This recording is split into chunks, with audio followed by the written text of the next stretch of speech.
हाय दोस्तों, welcome back to this video. और आज के वीडियो में अजोर सिनैप्स एनालिटिक्स ये सर्विस के बारे में हम इंफॉर्मेशन लेने की कोशिश करेंगे। लास्ट के वीडियो में हमने देखा था डेटा ट्रांसफॉर्मेशन के बारे में कि डेटा ट्रांसफॉर्मेशन के लिए क्या क्या स्टेप्स रिक्वायर्ड होते हैं और क्या क्या चीज़ों के थ्रू होते हुए डेटा ट्रांसफॉर्म होता है और एक यूजेबल फॉर्मेट में हमें मिलता है कंपनीज़ या ऑर्गेनाइजेशंस को डेटा को एनालाइज करने के लिए या उसका एनालिटिक्स निकालने के लिए।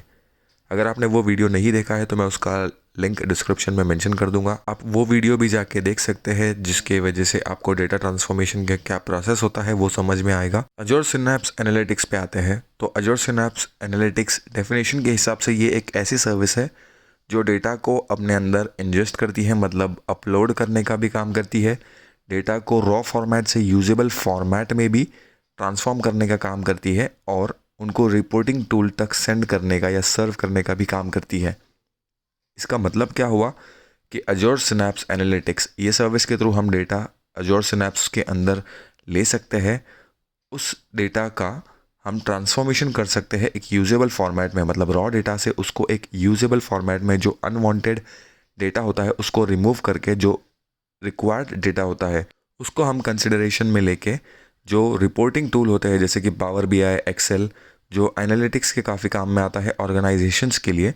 उन तक हम पहुंचा सकते हैं अजोर सिनैप्स के थ्रू। अभी अजोर सिनैप्स ये सर्विस क्यों पिक्चर में आती है, क्योंकि अजोर के अंदर डायरेक्टली माइक्रोसॉफ्ट एक्सेल हम यूज़ नहीं कर सकते या फिर डायरेक्टली पावर बीआई हम यूज़ नहीं कर सकते, लेकिन जो बड़े बड़े डेटाज होते हैं,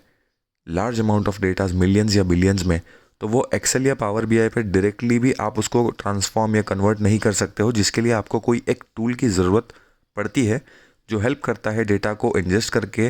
रॉ डेटा को यूजेबल फॉर्मेट में लेकर आके और फिर उन एनालिटिक्स टूल्स तक पहुंचाने के लिए। तो अजोर सिनैप्स भी कुछ इसी तरीके की सर्विस है जो डेटा को इंजेस्ट करके ट्रांसफॉर्म करती है और रिपोर्ट करती है या सर्व करती है रिपोर्टिंग टूल पे। अजोर सिनैप्स के अंदर अपाची स्पार्क ये एक सर्विस है जो एम्बेडेड होती है, जो बड़े बड़े डेटास का मैनेजमेंट और ट्रांसफॉर्मेशन हैंडल करता है। अपाची स्पार्क ये एक अलग से सर्विस है या टूल भी है या एक अलग से कंपनी भी कह सकते हैं, जो big data management and transformation के लिए भी काम में आता है। तो अजोर सिनैप्स ने इनके साथ टाई अप करके या फिर इनका जो सॉफ्टवेयर है या इनका जो टूल है वो अजोर सिनैप्स में इंटीग्रेट करके इनकी फंक्शनैलिटी अजोर सिनैप्स में यूज़ कर लेते हैं, ताकि बड़े बड़े डेटास जो होते हैं उसका मैनेजमेंट अजोर सिनैप्स से ही हो सके, मतलब एक ही जगह से दोनों काम भी हो जाए। इन शॉर्ट, अजोर सिनैप्स के अंदर सीक्वल फंक्शनैलिटी भी है, मतलब सीक्वल एसक्यूएल डेटाबेस स्टोरिंग की फंक्शनैलिटी भी अवेलेबल है, जहाँ पे आप बड़े बड़े अमाउंट के डेटास को स्टोर कर सकते हो अजोर सिनैप्स के अंदर with the functionality of SQL database, और उसको प्रोसेस भी कर सकते हो। ये जितना भी प्रोसेस होता है, डेटा को इंजेस्ट करना, डेटा को ट्रांसफॉर्म करना, डेटा को सर्व करना, ये अजोर सिनैप्स के अंदर एक ऐसी सर्विस होती है जिसको स्टूडियो कहा जाता है, स्नैप स्टूडियो। ये सारा प्रोसेस उस स्नैप स्टूडियो के अंदर ही होता है। और अजोर सिनैप्स की जितनी भी फंक्शनैलिटी या सर्विसेज है, ये अजोर डेटा लेक एक सर्विस है अलग से अजोर के अंदर, जिसके साथ वो इंटीग्रेटेड है या लिंक्ड है। तो अगर आप कुछ चीज़ें अजोर सिनैप्स सर्विस पे बना रहे हो या उस पर काम कर रहे हो, तो आप उसको डेटा लेक सर्विस के थ्रू भी कर सकते हो या डेटा लेक में भी लेके कर सकते हो। इन सारी चीज़ों को हम एक डायग्राम के थ्रू समझने की कोशिश करेंगे। हमारे पास अगर कोई डेटा कंटिन्यूसली आ रहा है वेब एप्लीकेशन के थ्रू या कोई डेटाबेस के थ्रू या कोई फाइल्स हमारे पास रॉ फॉर्मेट में आ रही है, तो हम उसको सिनैप्स स्टूडियो के अंदर, मतलब अजोर सिनैप्स एनालिटिक्स ये सर्विस के अंदर जो सिनैप्स स्टूडियो होता है उसके अंदर हम अजोर सिनैप्स का यूज़ करके पहले तो डेटा को पाइपलाइंस के अंदर इंजेस्ट कर सकते हैं।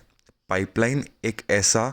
टूल या एक ऐसी सर्विस है अजोर सिनैप्स एनालिटिक्स के अंदर जो डेटा को इंजेस्ट करने का, मतलब डेटा को अपने अंदर अपलोड करने का और ट्रांसफॉर्म करने का काम करता है with the help of Apache spark. उसके बाद डेटा जो है ट्रांसफॉर्म होने के बाद स्टोर होता है सिनैप्स एसक्यूएल के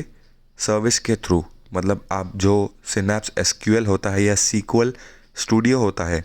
उसके थ्रू डेटा स्टोर करता है। और स्टोर होने के बाद जो भी हमारे रिपोर्टिंग टूल है, एनालिटिक्स टूल है जैसे कि एक्सेल, पावर बीआई, इन टूल्स को ये जो बना बनाया डेटा होता है जिसको हमने इन शॉर्ट पूरा छाट लिया या फिर रॉ डेटा से यूजेबल फॉर्मेट में उसको लेकर आए हम, तो ये सारे डेटा एनालिटिक्स के लिए पावर बीआई या एक्सेल जैसे टूल्स पे सर्व होने का भी काम करता है, जिसका काम हम सिनैप्स एसक्यूएल के थ्रू भी कर सकते हैं। और ये जितने भी प्रोसेस है, ये सारी चीज़ें इंटीग्रेटेड भी है या फिर लिंक्ड भी है अज़ोर डेटा लेक स्टोरेज जेन 2 इस सर्विस के थ्रू। जो चीज़ें आप अगर अज़ोर सिनैप्स एनालिटिक्स पे कर रहे हो, अगर आपको डेटा लेक स्टोरेज पे भी करना है तो आप उस पे भी कर सकते। उम्मीद करता हूँ आपको ये वीडियो अच्छा लगा होगा। अगर आपको वीडियो अच्छा लगे तो वीडियो को लाइक कीजिए, चैनल को सब्सक्राइब कीजिए। Thank you very much.